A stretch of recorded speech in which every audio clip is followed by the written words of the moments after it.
Welcome back to Helicopter Lessons in 10 Minutes or Less. I'm Jacob, and this video covers hypoxia. And it's my first video expanding into air medical topics. That is, the topics covering how the environment and the substances that you put into your body can affect how you perform as an aviator. Be sure to leave your comments and questions for future video ideas below. But let's get started. Hypoxia is simply stated as just oxygen deficiency in the body. Your brain just cannot get enough oxygen. Now, there are a few reasons that this can happen. Hypoxia can be broken down into a few different subcategories, a few different types. And those are, first being hypoxic hypoxia, second being hypemic hypoxia, third one is histotoxic hypoxia, and fourth one being stagnant hypoxia. We'll kind of go into each one of those. Hypoxic hypoxia, while sounding redundant, this type of hypoxia occurs due to an increase in altitude. As you fly higher, the air is thinner and there's less oxygen to breathe. So naturally, your brain is at a deficit. But it's going to be altitude related, and we're going to take this and further break it down by the altitudes a little bit later. Next one is going to be hypemic hypoxia. This is a reduction in the carrying capacity of your blood.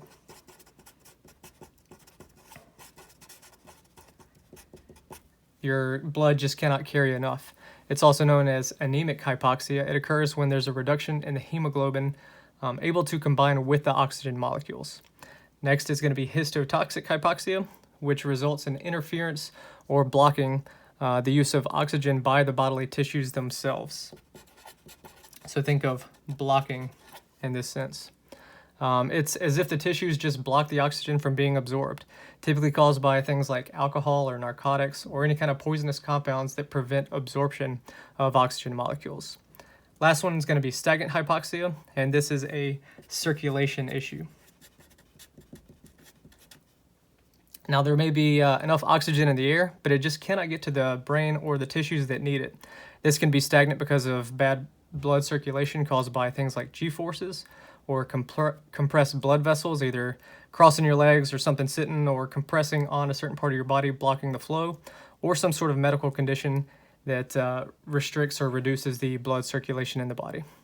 But there's a simple way to visualize this, or these four different types, using the school bus analogy.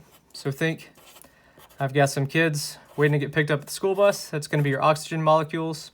I've got the schoolhouse itself, which is going to be your brain and other tissues. And then I've got the school bus, which is going to be the carrying capacity of getting oxygen where it needs to go. Now, the children being oxygen, school bus carrying capacity, and the school being brain and other functions. In the case of hypoxic hypoxia, there's just not enough kids to get picked up to take to the school. The school needs a certain amount of kids. There's just not enough of them around. Getting into hypemic hypoxia, the bus is a short bus, or it just has a reduced carrying capacity. It cannot pick up enough kids to take them to the school. It's going to take a lot of trips for that to happen. That school bus is going to have to work pretty hard. The histotoxic is going to be the school won't allow any more kids off the bus. So the bus may be full, there may be a lot of oxygen in your blood, but your tissues can't absorb it. Last one is going to be stagnant hypoxia, so the bus just cannot make it up that hill to be able to make it to the school. There's enough oxygen, there's good carrying capacity, but it cannot make it to the end user here. So that's going to be the different types and kind of the school bus analogy for getting the oxygen where it needs to go. But I mentioned earlier about the types of hypoxia and how that can be broken down a little bit further into different stages based on the altitude. Now, as you get higher in altitude, there's going to be a reduction in altitude, or reduction in oxygen as you get higher and the air gets thinner. So from about 0 to 10,000 feet of pressure altitude, this is going to be known as the indifferent stage. In the indifferent stage, this is where most helicopter pilots fly. There's negligible effects here because oxygen is plentiful. Your body is indifferent to the changes in oxygen here. The main thing that happens physiologically at these altitudes due to hypoxia is just a mild deterioration of night vision above 4,000 to 5,000 feet of pressure altitude. Now above this altitude, we're getting into say 10 to 15,000 feet of pressure altitude. you're going to have the compensatory stage. Compensatory is in your body is compensating for it. It's working harder. There's less oxygen. Your body is trying to compensate for it. So you're going to have things like an increased pulse, increased blood pressure, increased circulation. Your body is doing everything it can to compensate here. The bus driver is driving faster and faster, looking for more kids to try to bring them to school because the school says there's just not enough.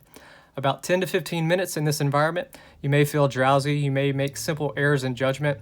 Some may even claim to see a reduction in the amount of colors that you can see when you're looking at your instrument panel. Others may not notice anything at all. But getting above this stage, we're going to get from about 15,000 to 20,000 feet in pressure altitude is getting into the disturbance stage. Now in the disturbance stage, you could become unconscious, you could feel fatigued, dizziness, sleepiness, breathlessness, or almost like a drunken euphoria where everything feels great and nothing feels wrong.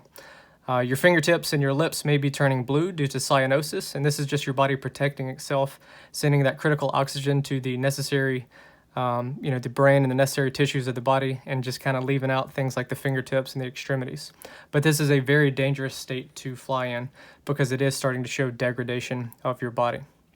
Lastly, above this, from about 20,000 feet plus is going to be known as the critical stage of hypoxia. Above these altitudes, you can have extreme confusion and unconsciousness within just about 3 to 5 minutes, which obviously if you lose consciousness falling out of the sky, it's a bad thing. You're going to crash. So how do you compensate if you have to fly in these areas? Well, there's a few things you can do. I always like to bring up how can we affect it as a helicopter pilot. First one is descend. If you can get back down below, say 10,000 feet, start getting some normal breathing, that can help you out there. Another thing is carry some supplemental oxygen if you have to operate above these. Lastly, if you have the ability to fly in a pressurized cabin, do so. With 100% oxygen, or just reducing getting down into here, that indifferent stage, just a few breaths in this region, and after a few minutes, you can reduce all these negative effects that we talked about with hypoxia and get back into a normal operating mindset or physiology. Now, the FAA mandates supplemental oxygen between 12,500 and 14,000 feet pressure altitude after 30 minutes and immediately above 14,000 feet. Other military branches are going to limit you a little bit further, but I can't get into much of the details on that. But that's about all I have for the subject of hypoxia. Simply put, it's going to be an oxygen deficiency. It's going to cause you to have degradation and impairment while you're flying. There's a few ways you can compensate for it, but ultimately understand where it is and how you can affect it so that you can make better decisions as a helicopter pilot. But once again, that wraps up this subject. I hope you learned something. Be sure to hit like and subscribe, and thanks for watching. As always, this is Helicopter Lessons in 10 Minutes or Less. I'm Jacob. Safe flying.